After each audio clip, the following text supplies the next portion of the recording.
My mom passed away June 17th, 2017. I think about her almost every day. I even hold in the tears sometimes to show her I'm strong, just like she was. The best and most beautiful things in the world cannot be seen or even touched. They must be felt with the heart. My name is Devon Banks, and you're watching Make Them Respect You Part 3, A Diamond in the Rough. That's all I brother knows. Reaching for this billion shit, we dancing the blow. Not enough time in the day, living life on the road. Hustling to the DJ Costa Kid. Dollar Squad, that's all I brother knows. Reaching for this billion shit, we dancing the blow. Not enough time in the day, living life on the road. Hustling to the death of me, that's all I brother knows. Young curb server run the black top. Young herb burner watching packs drop. I swear we move these numbers federal. I'm just part of the dollar mob, we all some generals. I just hope these young niggas. So I met Devon maybe about a year and a half ago. Saw this kid in the gym all the time. A little skinny, scraggly leg kid with the shorts. Always shooting. Who's this kid with these shorts, man? Always shooting, always working on his game, by himself doing his thing. So first couple of days, I'm like, oh, that's just for the day. You see kids with cones all the time. But then I kept seeing this kid over and over again, just working. I was like, man, wow, I like that. I like that work ethic. And so we started talking, and he started inviting me to some of his games. I never got a chance to get out to it, but I wanted to see him because I wanted to see the fruits of what he was doing. But disappeared for a little while, found him, went pursue his goals in basketball, and so we just reconnected recently. And he's that same guy, same good kid that works hard. He works hard, and that's something I really appreciate in the kid in this generation, that he works hard, got goals in life, and he's trying to put the steps in order for him to get to where he's going. And I truly believe that he's gonna make where he's going because he puts in that work. He'll go left hand forever. He's in the way sometime on the court. That's cool. But he goes left, he goes right, he does his thing. And so that's the dope thing about him. I think what I've seen from him is just commitment, just grind, just always stand to the path. He comes to the gym 3 different times a day. I just understood that for the first time, that he goes to the gym three different times a day to get in the allotted time that he's pointed out for himself to get his goals accomplished. And so just to have that ability to focus, that's awesome. In somebody his age, you don't see that a lot, and that's few and far in between. And that gives me hope for the future to see that in Devon. And from where he's come from and all the things he's been through, to still have the resolve to have a goal and not give up, that's super honorable, man. And he got my respect. He really got my respect. I'm the older, but he got my respect. As a person, Devon is solid. He's a solid dude. He says he's gonna do something, he'll do it. And he has a mannerism and a wisdom that's far beyond his years. And so you have to stand toe to toe with him and eye to eye with him and speak to him as a man, even though he's younger than me. And that's something that I know I can trust in him. I don't have to. I can do things with him around a lot of other kids and ask him to be responsible for certain things that I can't ask other people to do, because he has that maturity about him and that wisdom about him. And so just a solid guy all around, and wish him all the best.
A lot of people ask me what MTRY or Make Them Respect You is. Well, at first, Make Them Respect You was just like a little slogan, because everybody had their own little, was in their own little groups, making their little groups in basketball and sports and stuff like that. So, you know, I wanted to have my own group and stuff like that. So I was in my room and I was thinking, like, what can I possibly think of? And I don't know why, but Make Them Respect You had popped in my head. And after a while, I was like, I'm gonna make shirts, like, for people to wear, to get like my little group out there more, like to get more popularity and stuff like that. So I had started making shirts and stuff like that. And then after a while, people was like, you know, you should make hoodies and do all that. So I was like, you know what, like, I'm gonna just do hoodies or whatever. And then people kept telling me to make different type of hoodies and stuff like that. So after a while, I was like, I'm just gonna make it my own brand. And then when my mom passed last year, I was thinking, like, how can I keep her name alive, like, still? So I was like, Make Them Respect You. Like, my mom had respect in the streets, like, from the dope fiends to the gangsters, to all that in the streets. My mom, everywhere she went, she had respect. People had respect for her. So, you know, I want that same respect. So, and I want that same respect still, on the court, off the court, in the classroom, it don't matter. So now Make Them Respect You, MTRY, is my clothing brand. And it's like through my mom. So, like, I do it for her.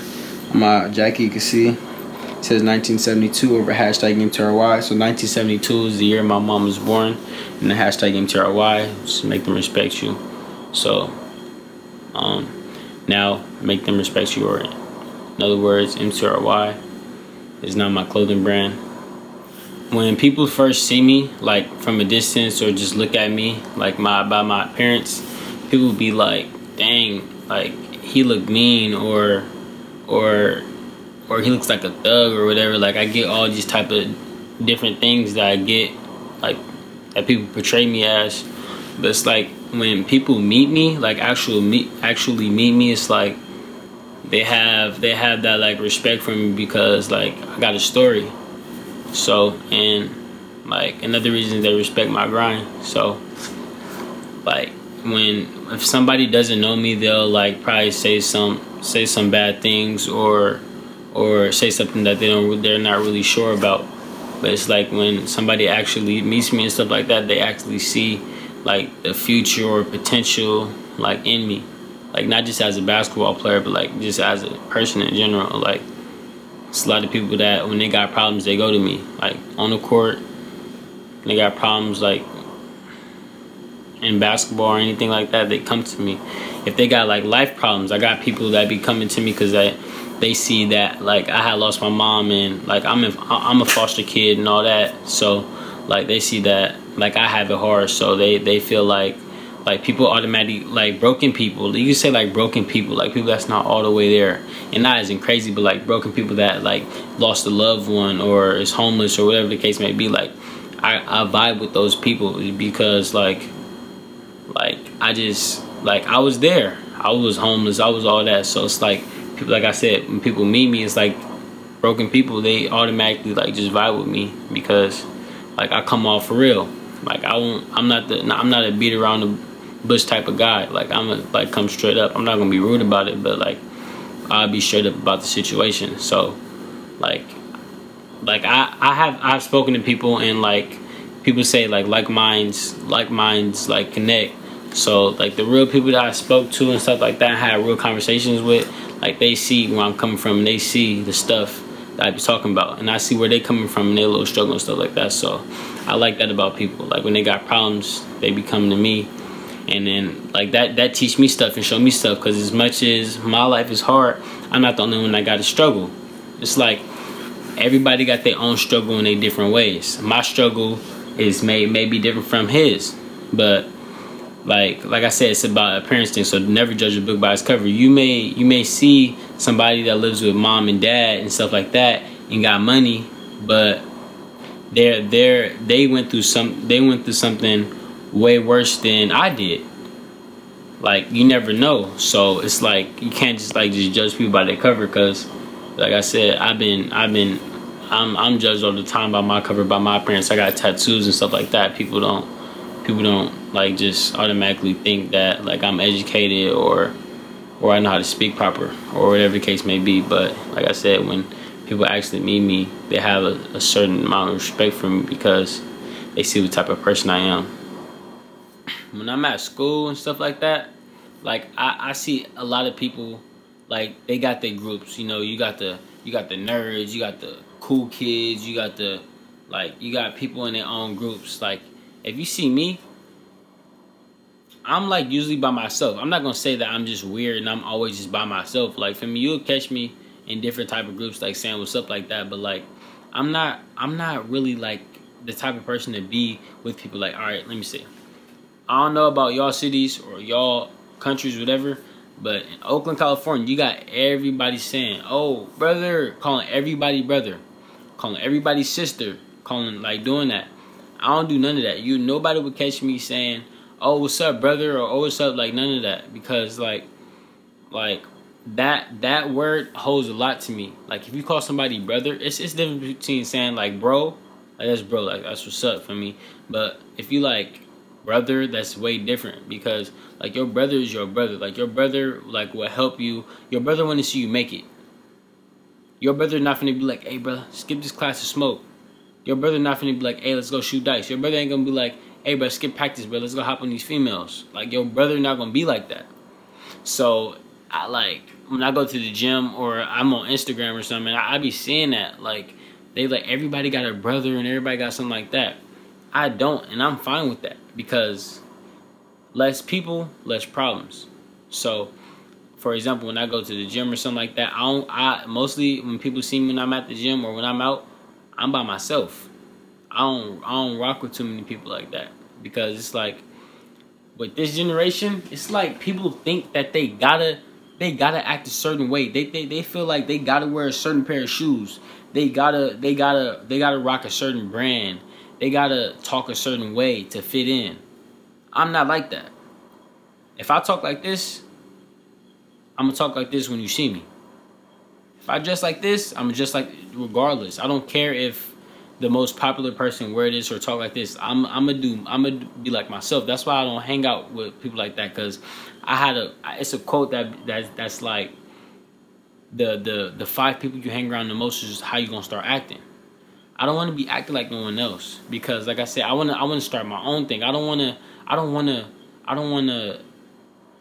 walk like this rapper and talk like this rapper and shoot like this basketball player. No, because I'm just building them. I could be building myself by walking this way and then people start following me. I could talk this way and people start talking like me. I could get my own brand and people start wearing my brand. I ain't got to go, and I'm going to go rock this and do this. Like, no, I ain't got to do that. I can start my own thing and build my own stuff. And then when people ask me, it's like I built it. My second shirt that I made, what did it say on the back? Self-made. Because I want to, when I make it or anything like that, or when I start a certain trend, I don't want people to be like, "Dang, Devon, where you get that from?" I'd be like, "Oh, I got that from him." See, now it's like all my credit's taken away. But if they be like, "Oh, Devon, dang, who, you good at this? Your handles got better. Who you been working with?" They ask me that, myself. Now, don't get me wrong. Do not get me wrong. It's people that help me along the way. I got coaches and stuff like that help me along the way, but mostly it's by myself. Like, all right, when I go to the gym, sometimes I work out with some of my friends and stuff like that.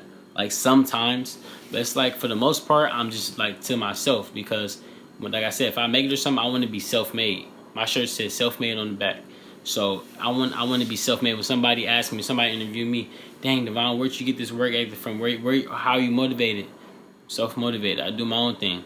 "Dang, Devon, what happened? How'd you bring your grades from this to this?" Myself. I studied. I just did this. That's what you want. Think about it. When you go to the store or something, when you like, "Mom, Dad, can you buy this for me?" and they buy it, it's alright. Like, except if it's a toy, it's alright. You treat it however. If you go to the store with your money that you earned and you buy that, first of all, you're going to feel good because it's yours. You bought that with your money. You worked for that. I bet you ain't going to be throwing that toy around. You're going to be holding that toy and make sure that's your toy. Make sure it's not going to break because it's yours. Same thing for me. When I go to the gym, and if I'm with friends, I could get distracted and stuff like that. I probably won't really cherish it like that. Now, if I go to the gym myself, I walk 35 minutes to go to the gym, or whatever the case may be, or I go at 2 in the morning, I'm going by myself. I know I'm not going there to play around. I'm going there for, that's me. I'm like, all right, I did this myself. I'm finna get it in. I'm finna do this and that. Because, like I said, I got to be self-motivated. I got to do this by myself. Like I said, don't get me wrong. It's people that help me along the way. Nobody could do it fully by yourself. But I try to do as much as I can independently. I try not to depend on nobody. You can't depend on nobody. In this life, in this generation, if you depend on anybody, you will be messed over. You will get, no, that's not good. Because, no, you shouldn't have to depend on nobody to give you no ride or to get your rebounds or to help you study or none of that. Like, you should be able to get on top of your own stuff and take care of it. Because if you depend on the next person, then if they fall through, then you messed up. And now it's, oh, I didn't make it because so-and-so. Or, oh, I didn't pass the test because so-and-so didn't show me. Like, no. For me, do it yourself. Do what you got to do yourself. And then it'll be nothing wrong with nothing that you got going on. Period. That's how I look at it.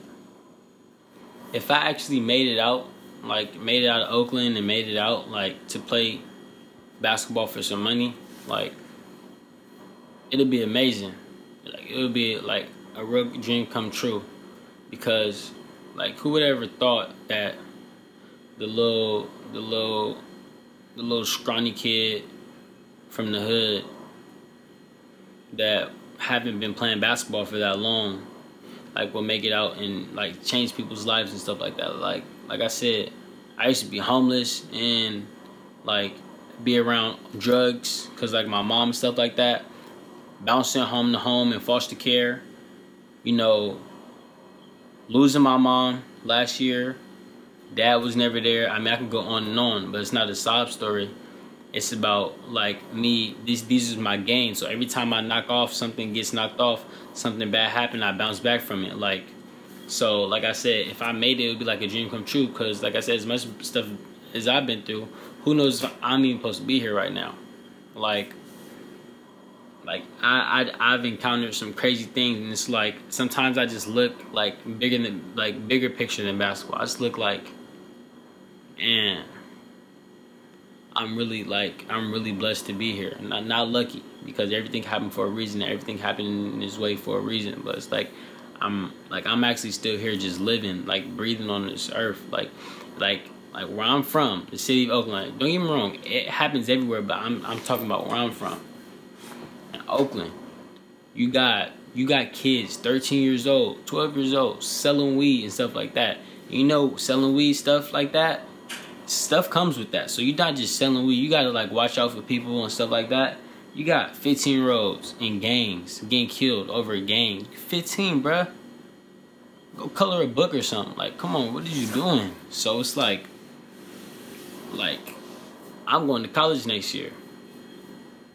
I could count on my fingers how many people in my family went to college. It's like, on one hand. So it's like what I'm doing is, like, it's probably not a big deal. It's probably not a big deal to other people, like, going to college and high school and stuff like that and graduating. It's a big deal for me because statistically, alright, I'm a foster kid. Everybody know that. From high school graduates, it's like, I think it's around 40% of foster kids that graduate from high school. I graduated from high school. So I'm not 40%. Everybody at graduation, they wasn't really happy like that. When they graduated, everybody was like, oh, for me, finally, I'm finna go do my grown stuff. I'm finna go do me, whatever, like that. I'm, like, excited. Like, I'm not jumping around and stuff, but in my head, I'm excited. I'm more happier than everybody else. It's because, like I said, it's the 40%. Everybody else, I guess you postgraduate. Y'all got mom, dad, or whatever. By statistics, I'm not supposed to graduate. So I did my thing. I graduated. I'm excited. Same thing for college. Well, it's a little worse in college. In college, it's around, like, 4%, 5% that foster kids go on and graduate from college and fulfill their career or whatever like that. 4%. So like I said, it's gonna be probably a similar thing in college. Everybody gonna be happy, but I'm gonna be happy. 4%. Like I said, that's what I said. It's just like a blessing. Like, and I'm in good position right now to do my thing in basketball, play basketball, college basketball, and graduate from college. So like I said, basketball, that just helps me, because like basketball helps me, motivates me to get good grades. Basketball motivates me to help people and see them do good in life. So like I said, God has a plan for everybody, and he gives everybody their certain gifts. God blessed me with the gift of basketball and knowledge. Like I can help people with my words. I can help people in basketball with my athletic abilities. The good thing about it that I say he blessed me with is, think about it. When you're good at something, people will listen. I'll give you an example. Stephen Curry goes around with shoes and backpacks, whatever. He was like, if y'all wear these backpacks and these shoes, y'all gonna shoot like me. Guess what everybody finna be rocking? That backpack and them shoes. So I'm not saying I'm Steph Curry, but around here, like around in my city and stuff like that, I'm pretty well known. So I mean, like, so people have seen me play and seen what I do. So when they see me, they got enough respect for me. So if I tell them, like, listen, if you want to get to this level, or if you want to do or be a doctor or whatever like this, I'm not saying I know everything, but I know a little bit. It takes this, and this. I know that it takes hard work. I know that you're not the only one trying to be a doctor. I know that you're not the only one trying to be a lawyer. You competing with a lot of people. I look at it like this. When I'm working out at the gym, or when I'm playing a tournament, and it's like in California, I'm not happy when we win. Like, don't get me, I love winning, but I'm not excited or nothing like when we win, or I'm not hecka happy when I get a better test score than the person next to me. Because in the real world, you're not competing versus him and him next to you, your partner around the corner. Oh, dude that go to church with you every Sunday. No, you competing with dudes in Wyoming, Colorado, Dominican Republic. You competing all across the globe. So when I'm in the gym and I'm doing drills late night and I'm shooting and stuff like that, and I'm beating everybody in the gym, I'm not really getting that excited, because I know that while I'm doing that, it's another kid in like Georgia busting everybody out there. So I'm not competing. I'm not getting good grades. I'm not training every day to beat you. I'm training every day to beat him, because he coming for me. Eventually, I'm gonna see him. So it's not just, like I said, it's not just me competing with the people around me. It's me competing with people out, and that's how it goes. It's the worldwide thing. It's not just what's in front of you. You gotta open your mind and see the big picture, because that's what it really is.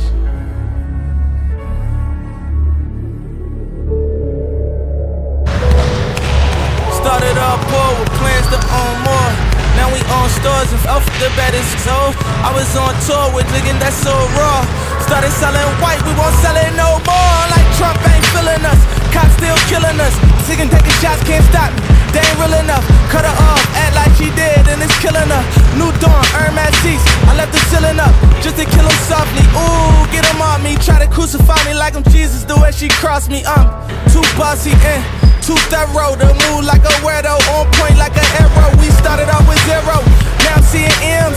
Diamonds like water and they coming out the gym. Shooting like hard if your head was the rim. Cause who's looking wanna lie me like a shape up in a trim down. Back when I was broke, they was cool with it. Now every move I make, I'm in the news with it. Even if I ain't do it, they be like, you did it. My teacher always used to tell me you gon' lose looking. That's why I never went to school looking. And while I'm rapping like I got something to prove looking. When it bought the mansion with the pool in it. Billy with the stab, I get a two with it. Move with it, cause these niggas wanna take my life. No weapon form against me every time I pray at night. Scuba daddies in the phantom, that's the way of life. And make them off they best friends like that was dice. Reaching for the Glock every time I play the light. I'm on 12 o'clock every time I play them bikes. I'm with the pack, getting back, yeah. Spitting dope, fucking selling smack, gang. I'm getting chips off music like rap snack, yeah. 10 million cash off Africa, that's fact.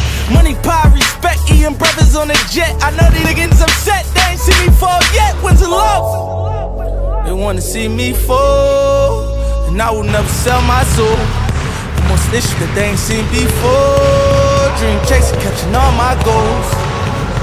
And I don't need these hoes to give money, me and all my woes. Play with me, you know it's all I want. You know I'm still going all out for. Bloggers in a frenzy, truck to the Bentley. Ain't doing no interviews, I'm busy, we litty. So when you see me out, don't ask me about no Nicki. I look like telling my business on Wendy. Nigga gossip like queens. We been serving fiends. 40 but your windows out, Jasmine Sullivan. They told them pop mollies, I told them to be kings. Sipping 1942 like. Hey mom, it's Devon. I just want you to know that I love you.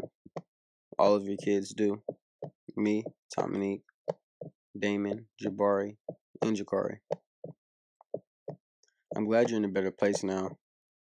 I haven't accomplished much yet, but I know you're still proud of me. Proud of all of us. You have sacrificed meals, your life, and even your drug addiction just for us, your kids. With that being said, we can never repay you. You're the best mom any kids could ever ask for.